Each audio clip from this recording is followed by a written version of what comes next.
Bonjour à tous et bienvenue dans cette nouvelle vidéo GCN en français. Aujourd'hui, on va voir toutes les nouveautés techniques qu'on a pu voir sur le UAE Tour en direct des paddocks du circuit de Yasmina. Allez, c'est parti!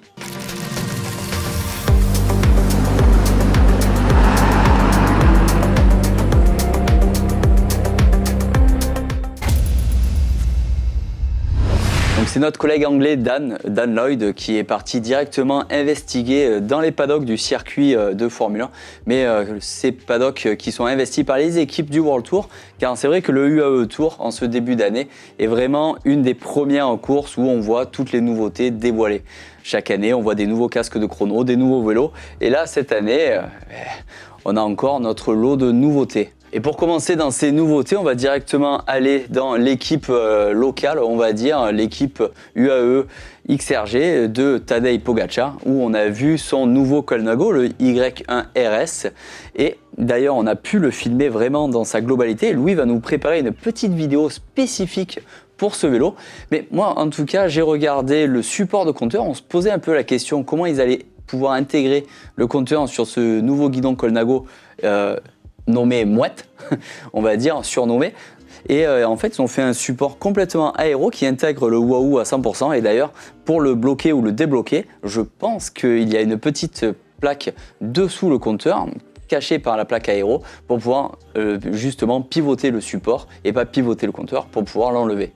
On passe maintenant à l'équipe Soudal Quick-Step avec leur vélo de chrono, le Specialized S-Works Shift TT comme d'habitude, qui est équipé en plateau entre 58 et 62 suivant les coureurs. C'est Joseph Czerny, le Tchèque, qui est équipé d'un 62. Ce qui est par contre très étonnant sur ce vélo, c'est qu'ils sont équipés en Shimano et équipés en double plateau sur un circuit qui était complètement plat de 12 km. Honnêtement, il y avait des virages, mais pas assez pour passer le petit plateau. Est-ce que c'était une sécurité ou est-ce que c'était uniquement pour garder le double plateau pour les sponsors? Ça, on ne sait pas. Ce qu'on a vu d'intéressant aussi sur ce vélo, c'est qu'au niveau du support de compteur, ils avaient mis une petite mousse à l'intérieur du support pour éviter les vibrations. C'est peut-être quelque chose qu'on peut reprendre nous à notre niveau pour éviter d'avoir un compteur qui fait trop de vibrations, qui bouge légèrement dans le support. C'est intéressant. Maintenant, on part chez Jayco Alula avec leur nouvelle couleur justement et leur nouveau vélo de chrono, le Giant Trinity. Bon, c'est pas la première fois qu'on le voit, mais dans cette parure avec ce violet à l'avant et cette arrière complètement chromée, il est quand même assez intéressant. Pour moi, au niveau déco, c'est un des plus beaux vélos du peloton. Du peloton de contre-la-montre. Là, on parle des F1 des vélos, bien sûr. Et ce qu'on a vu d'intéressant aussi sur ce vélo, c'est la petite plaque en aluminium qu'ils ont rajouté entre la tige de selle et le chariot de selle pour pouvoir reculer encore plus les selles. Je pense que certains coureurs doivent utiliser des cadres tellement petits qu'ils sont obligés de reculer la selle au maximum. On voit sur celle qu'on a filmée justement que même la selle sur le support est vraiment mise à l'extrême et dépasse même l'extrême. Donc voilà, encore un réglage intéressant et la petite plaque en alu qui n'est pas disponible dans le commerce. C'est intéressant de la voir sur les vélos des coureurs. On reste chez la Jayco Alula et là sur leur vélo classique, le Giant Propel, et notamment celui de Dylan Groenewegen qui arbore une peinture tout à fait spéciale en l'honneur de son titre de champion national. C'est une peinture qui a été faite par Illuminated Color. Je vous invite à aller voir leur page Instagram parce qu'ils font quand même les making-of des peintures justement de pas mal de vélos d'équipe. Et là, ce vélo aux couleurs bleu, blanc et rouge avec un trait de stabilo comme si un enfant avait colorié dessus est quand même du plus bel effet. Honnêtement, dites-nous en commentaire si c'est quelque chose que vous aimeriez bien faire sur votre vélo ou non. Moi, spécialement, j'aimerais beaucoup le faire sur mon vélo, mettre du Posca dessus pour pouvoir faire des détails un peu plus techniques et avoir un vélo un peu qui sort d'une bande dessinée. Mais je trouve ça assez intéressant et de le voir justement courir dans les pelotons, c'est plutôt pas mal.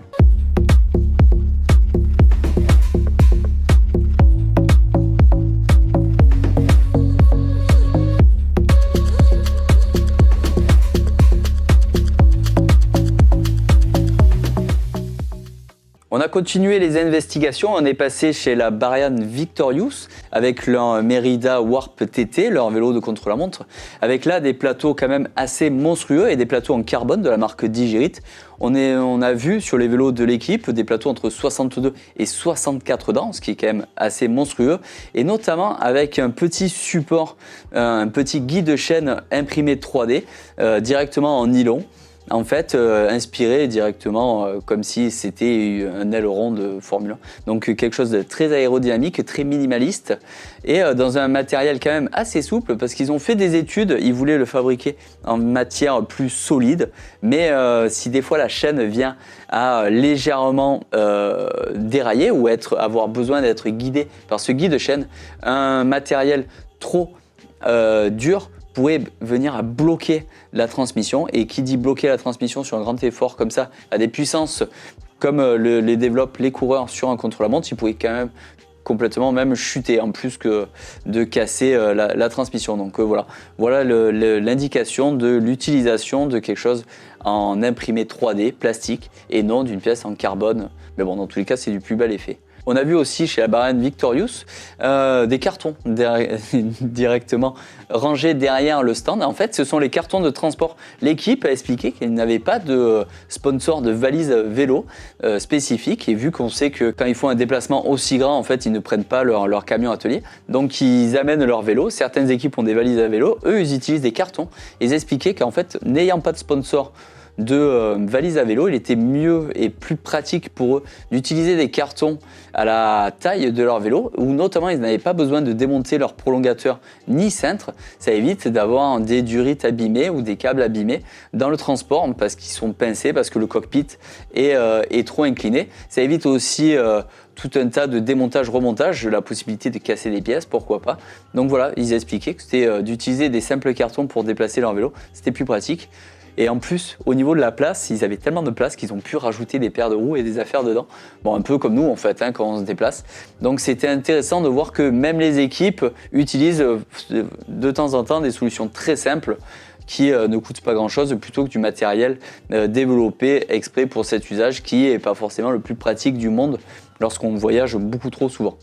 On arrive maintenant dans l'équipe Lotto Destiny avec leur magnifique Orbea, le Orca Aero. Et on peut voir une peinture spécifique à l'équipe avec ce rouge un peu foncé rappelant la couleur des maillots. Ce rouge foncé mais par contre à paillettes. Donc c'est quelque chose qui reflète vraiment au soleil et qui va être vraiment très intéressant à regarder. Le seul problème de ces couleurs, dites-moi ce que vous en pensez vous en commentaire, mais des couleurs avec des petites paillettes à l'intérieur, c'est magnifique quand on est proche du vélo. Par contre, à la télévision, ça tend à être un peu fade et je trouve ça un peu dommage.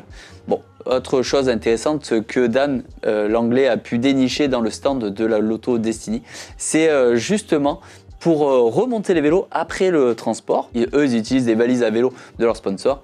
Et en fait, ils ont utilisé un banc de bike fitting en fait pour remettre les réglages exacts à tous les coureurs et pour tous les vélos. C'est vraiment quelque chose de très précis que les équipes utilisent normalement en atelier lorsqu'ils font leur étude avec les coureurs et une fois qu'ils ont fait des très bons réglages, après ils mettent le vélo dans le camion atelier et ils n'ont pas besoin de revérifier le réglage sans avoir démonté les pièces. Donc là, vu qu'ils doivent remonter tous les vélos, ils ont amener avec eux leur banc de réglage de la marque Bike Setting et comme ça leur permet d'avoir vraiment de réglages très précis.